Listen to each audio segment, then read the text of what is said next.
Welcome to the deep dive. Today we're tackling, well, a really big question, one that's been around for ages. Does the universe itself show signs of being designed? Right, and we're not talking about arguments just based on faith here. No, exactly. We're looking at empirical arguments, Yeah. the ones trying to find actual evidence of intelligent design in the world. Sometimes called teleological arguments. From telos, the Greek for goal or purpose. Purpose, right. So our mission today is basically to explore if the universe looks like it was crafted for a reason. Precisely. And most of these arguments, they follow a similar kind of pattern. Okay. First, they point to some feature you can actually observe in the universe, property F, let's say. Yeah. Then they argue, well, this property F looks like strong evidence for intelligent design for some kind of purpose. And the conclusion. The conclusion is usually that the best explanation for why the universe has this feature F is God, an intelligent creator. So look at something complex, maybe, or ordered. Yeah. Argue it's just too unlikely to happen randomly. So it must have been designed by God. Is that the basic idea? That's the core intuition, yeah. And we've got some really fascinating sources lined up for this deep dive, covering everything from, ancient concepts right up to modern debates. What's the plan then? We're going to walk through 7 main versions. Aquinas' fifth way, then the simple analogy argument, Paley's watchmaker, everyone knows that one. Oh, yeah. Then guided evolution, and finally the more recent ones, irreducible biochemical complexity, biological information, and fine-tuning. It's quite a journey. Sounds like it, a real intellectual adventure. Okay, let's dive into those classic versions first. Where did these ideas start? Maybe even in religious texts? Well, it's interesting. Many scriptures do seem to point to nature as evidence. Psalm 19 says the heavens declare the glory of God. Right. Romans suggests God's nature is seen in what's been made. The Quran asks people to consider how God made everything work for them. So the assumption in those texts seems to be like the evidence is just obvious, if you will. Exactly. They don't always spell out what the specific signs are. They just sort of assume a reasonable person would see it. Okay. Now, moving to more formal philosophy, Aquinas' fifth way is, well, foundational. Aquinas. What was his take on design? He noticed that things without intelligence, natural objects, plants, whatever, they seem to act towards an end, a goal. Like a seed becoming a plant. Precisely. He thought the fact they consistently achieved the best result meant it couldn't be just chance. It had to be directed. Like an arrow needs an archer to hit the target. That's his analogy, exactly. He argued this goal-directed behavior implies an intelligent guide behind it all, and that guide, he concluded, is God. So the core claim is, if something looks purposeful, it must have an intelligent director. That's the crux of it. But, doesn't evolution challenge that? Does purpose always need a conscious mind? That is the absolutely crucial counterpoint. Darwinian evolution offers this powerful natural explanation for how purposefulness, or at least the appearance of it, can arise in living things. Right. Natural selection, random variation. Yeah. Over huge amounts of time. Yes.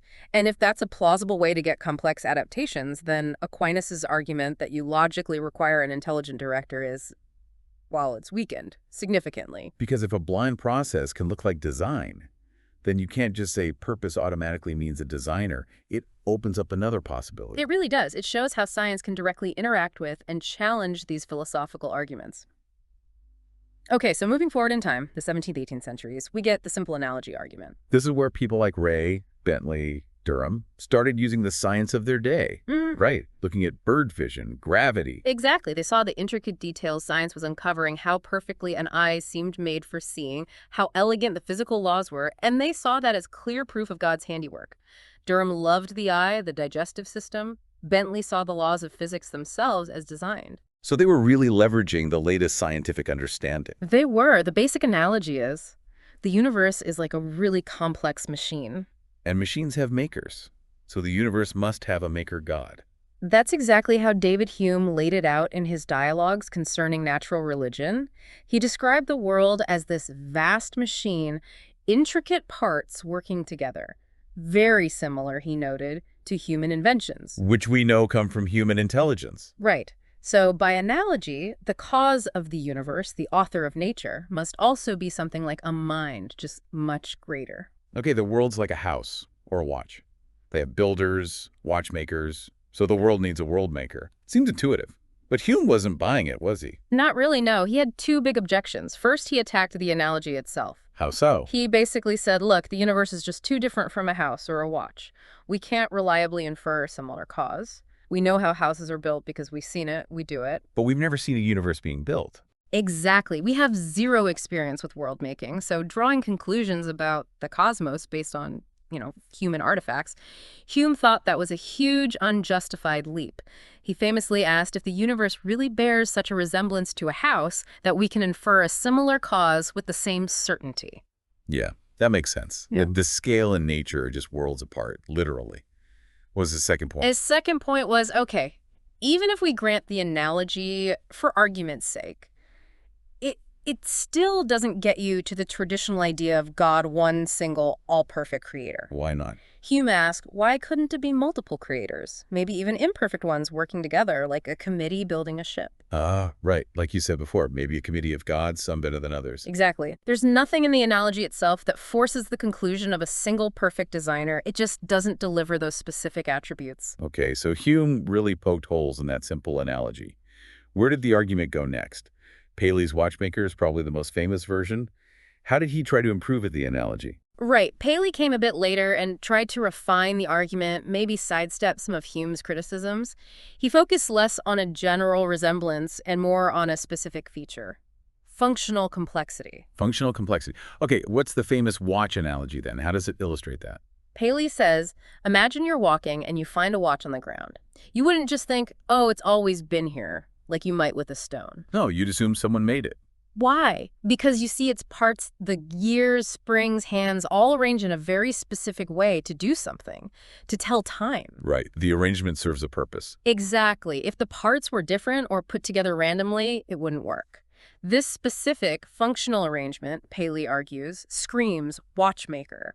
It's a reliable sign of design. Okay, that logic seems clear. Purposeful organization implies a designer. And then Paley says, look at nature. The natural world shows this same kind of functional complexity, but, on an unbelievably grander scale. Like the human eye or processes inside a cell. Precisely.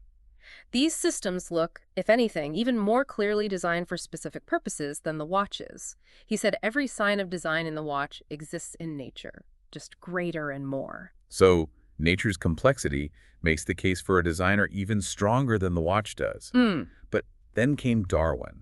Didn't his theory provide a different explanation for that very complexity? Absolutely. Darwin's theory of evolution by natural selection was, a game changer. It offered a powerful natural explanation for how that functional complexity could arise over time. Through gradual accumulation of small, advantageous changes selected over generations. Yes. Random variations happen. The ones that help an organism survive and reproduce get passed on. And over vast stretches of time, incredibly complex structures can emerge. No designer needed. So it's not a watchmaker, but this kind of blind, gradual process shaping things. Exactly. And our sources mention Richard Dawkins' weasel program analogy to illustrate this power of cumulative selection. Yes, the computer program trying to generate a specific phrase, right? That's the one.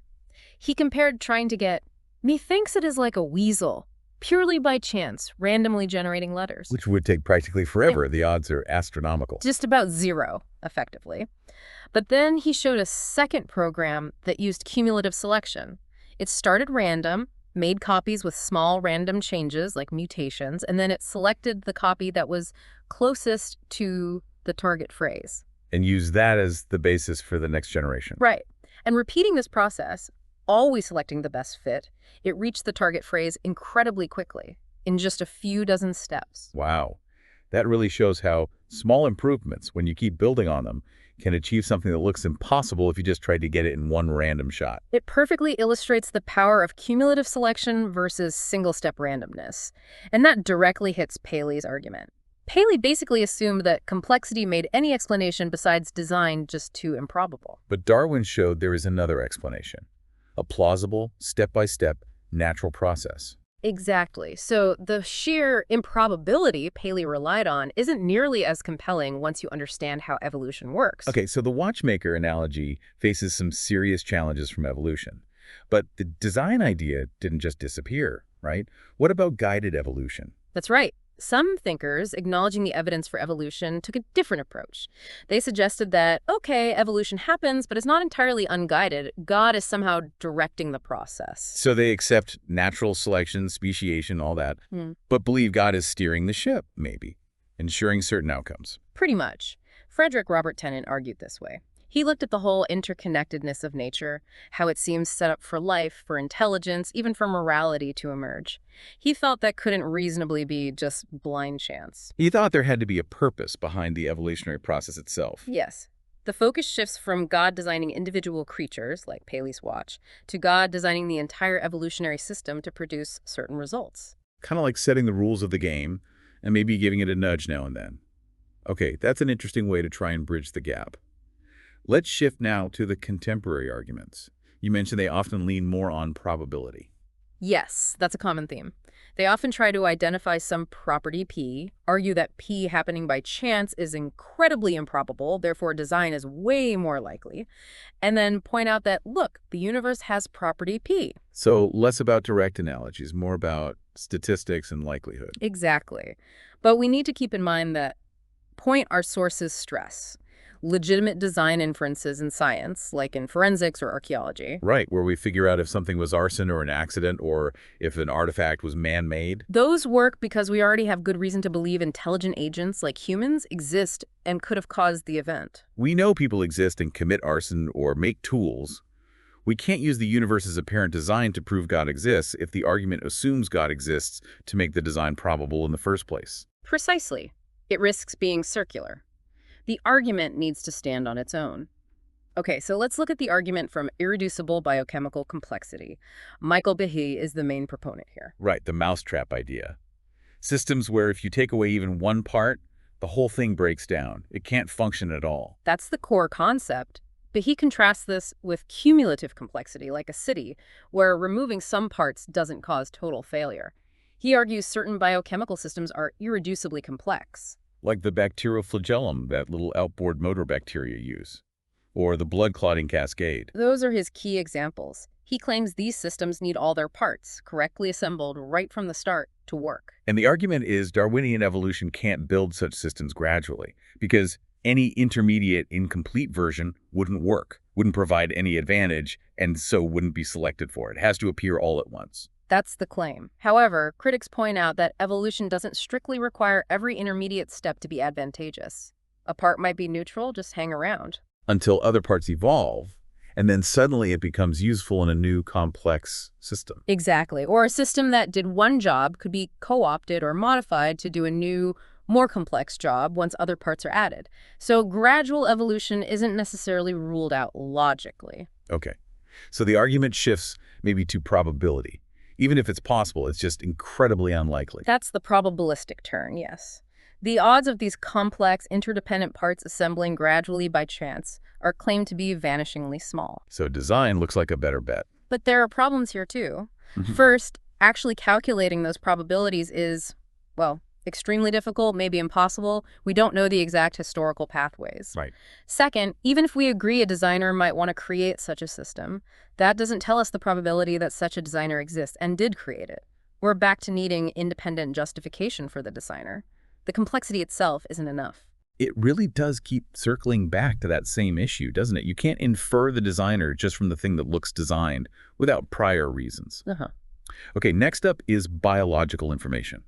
This shifts focus from how life evolved to how it started. Exactly. It tackles the origin of the very first life from non-living chemicals. It separates the problem of where the building blocks, like amino acids, came from the problem of how they got arranged into functional sequences, specifically the information in DNA. Because DNA isn't just chemicals, it's the sequence of those chemicals, A, T, G, C, that carries the instructions for life, like a code. Precisely. Stephen Meyer makes the analogy to letters forming a meaningful message. The sequence is where the information lies. The argument then looks at explanations for where this information came from. What are the options? Chance, basically random assembly, prebiotic natural selection, some kind of selection process happening even before life existed. Chemical necessity, meaning the laws of chemistry themselves dictated these sequences. Or intelligent design. Okay. How do proponents evaluate these? Well, they argue prebiotic selection is problematic because it assumes self-replication, which is part of what needs explaining. Right. That seems circular. Chemical necessity is seen as insufficient because chemistry tends to produce simple, repetitive patterns, not the complex, specified information needed for life, like getting a babab versus getting a specific instruction manual. So that leaves chance versus design again. And the argument is that the odds getting functional DNA or protein sequences by chance are just impossibly low. Astronomically low. You see figures like 1 in 1065 or 1 in 125, just mind-boggling numbers. Wow. And Meyer uses analogies here too, like finding "Welcome to Victoria" spelled out in flowers, or finding inscriptions on the Rosetta Stone. He says when we see that kind of information-rich effect, we automatically infer an intelligent cause. Even if we didn't see the gardener or the scribe, the message itself points to a mind. That's the idea. Yeah. But you guessed it. The same critique applies. We know humans exist and write things and arrange flowers. Exactly. In all those legitimate cases, we have prior knowledge of intelligent agents capable of producing that kind of information. We don't have that prior knowledge for a God-creating biological information. So no matter how improbable the chance explanation seems, it doesn't automatically make the design explanation probable without independent reasons to believe in the designer. It's a consistent challenge. The improbability alone doesn't seal the deal. Okay, that brings us to the fine-tuning arguments. These are pretty prominent today, right? Very much so. This argument focuses on the observation that many fundamental physical constants and quantities of the universe seem, well, exquisitely balanced for life to exist. Like the strength of gravity, the properties of atoms, the expansion rate of the universe. Right, maybe 24 or so parameters. If any of them were even slightly different, the universe would be drastically different. Likely no stars, no complex chemistry, no planets, certainly no life as we know it. It looks like the universe is walking this incredibly fine knife edge. That's the picture.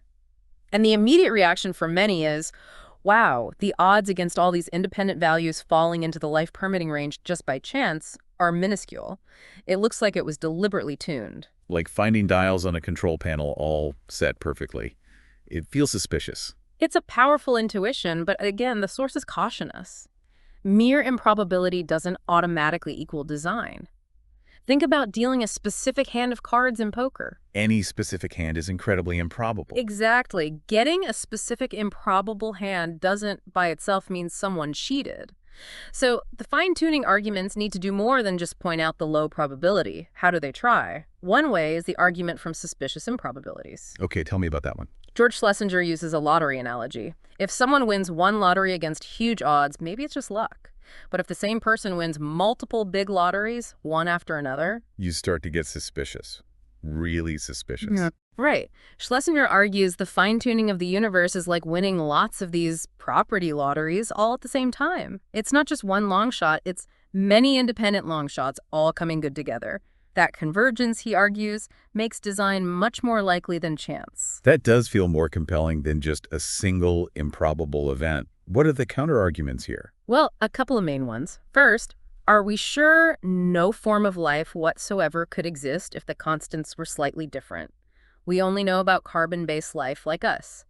Maybe other forms are possible under different conditions? That's a fair point. We might have a limited perspective. Second, and this is a big one, the multiverse hypothesis. The idea that our universe is just one of maybe infinitely many universes, each with different physical laws or constants. Exactly. If there's a huge cosmic landscape of universes out there, then it's not surprising, maybe even inevitable, that some universes would happen to have the right conditions for life. We just happen to be in one of them. Like, if you print enough lottery tickets, someone's bound to win eventually. Our universe is the winning ticket. That's the idea. It offers a potential explanation for fine-tuning without invoking a designer. And, of course, the old problem resurfaces. The lottery analogy works because we know people can and do rig lotteries. We don't know that about universe creation. We don't have that background knowledge, so the improbability alone isn't enough. Then there's a slightly different take, the confirmational argument associated with Robin Collins. How does that one work? It sounds maybe more modest. It is. Collins uses something called the primary principle of confirmation. Basically, if an observation O is more probable under hypothesis H1 than under hypothesis H2, then O gives us some reason to prefer H1 over H2. Okay, so it's about comparing likelihoods. Right. He compares the observation of fine-tuned universe under two hypotheses. The design hypothesis, God intended to create a life-permitting universe, and the atheistic single universe hypothesis.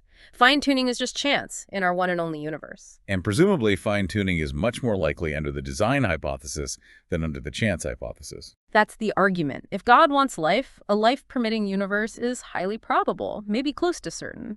Under the chance hypothesis, it's incredibly improbable. So Collins concludes, fine-tuning provides evidence favoring the design hypothesis over the atheistic single universe one. But he's not saying it proves design.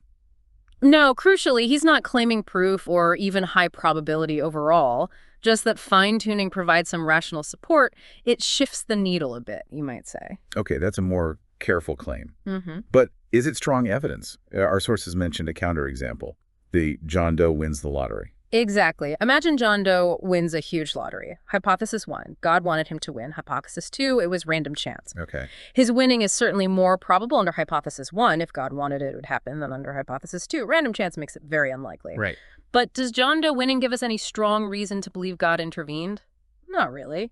Especially if we have evidence the lottery was conducted fairly. The slight probabilistic edge for the theistic hypothesis is considered very weak evidence. So Collins's argument might provide some logical reason to lean towards design based on fine-tuning, but it's likely not compelling enough on its own to convince someone who isn't already inclined to believe. A nudge, maybe, but not a knockout blow. That seems a fair summary. And this really leads us to think about when design inferences are considered legitimate in science. Because they are used, aren't they? Yeah, we mentioned forensics, archaeology, SETI, the search for extraterrestrial intelligence. Right. Take the Nicholas Caputo case, the official whose ballot draws consistently favored his party way beyond chance. The court did infer design, saying, few sensible people will accept the explanation of blind chance, Okay. or SETI, if we received a signal from space containing, say, the first 100 prime numbers in sequence. Scientists would almost certainly conclude it was from an intelligent source, not random noise. So why do those inferences work? When the arguments for God's design face these challenges, what's the key difference? The absolutely crucial difference, stressed by our sources, is prior knowledge. In the Caputo case, we know humans exist, have motivations, and could potentially rig a ballot draw. Caputo existed, he had the opportunity. We have a known category of potential designers, humans. Exactly. In SETI, even though we haven't found aliens, the inference relies on our own existence as intelligent beings who create and transmit complex, meaningful signals.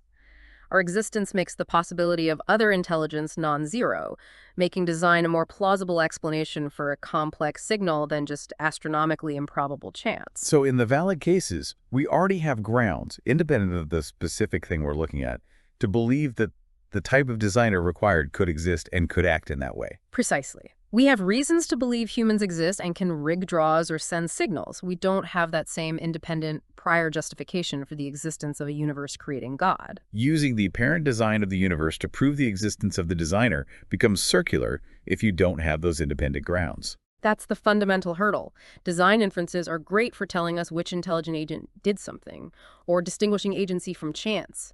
If we already have reason to believe such agents exist, they can't really pull the designer into existence out of thin air, so to speak. Wow.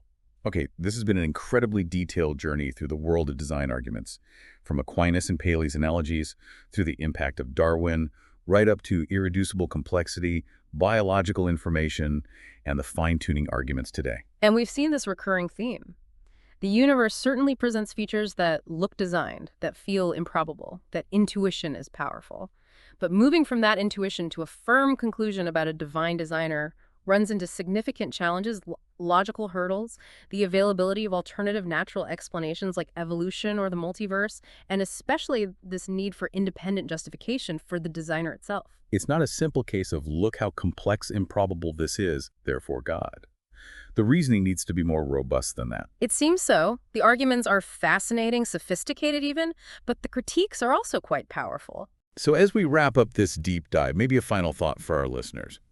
Thinking about everything we've discussed, the classic arguments, the modern ones, the scientific challenges, the philosophical critiques, where do you see the most compelling case being made, either for or against a designed universe? What kind of evidence ultimately would be truly persuasive on such a massive question? That's definitely something to ponder. It really is. Thanks for joining us on this deep dive. Guys, see you in another podcast. Don't forget to subscribe to our channel.